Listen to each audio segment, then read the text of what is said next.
ભાભર બસ સ્ટેન્ડમાં પાણીના અભાવે મુસાફરોને હાલાકી વેઠવાનો વારો આવ્યો હતો। ભાભર બસ સ્ટેન્ડમાં છેલ્લા કેટલાક સમયથી પીવાના પાણીની ગંભીર સમસ્યા ઊભી થઈ છે। છેલ્લા કેટલાક સમયથી પાણીના પાઇપલાઇન તૂટી જવાના કારણે બસ સ્ટેન્ડ પાસે પાણી આવતું નથી। ન આવતું હોવાથી એસટી વિભાગ દ્વારા ટેમ્પરરી કોઈ વ્યવસ્થા પણ કરવામાં નથી આવી। જાહેર શૌચાલયમાં પાણી ઉપલબ્ધ ન હોવાથી મુસાફરોને ભારે હાલાકીનો સામનો કરવો પડી રહ્યો છે। પાણીના અભાવે શૌચાલયથી યોગ્ય સફાઈ થતી નથી, જેના કારણે સ્વચ્છતા અને આરોગ્યને લઈ સમસ્યા વધુ ગંભીર બની છે। પાણી ન મળતા એસટી વિભાગે શૌચાલયને તાળા મારી દીધા છે। નિર્ણય લીધો હોવાનું જાણવા મળ્યું છે।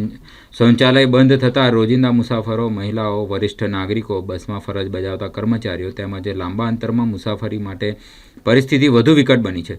બસ સ્ટેન્ડમાં પીવાના પાણી માટે નળ તો છે, પરંતુ પીવાના પાણીની યોગ્ય વ્યવસ્થા ન હોવાથી પાણી જ નથી આવતું।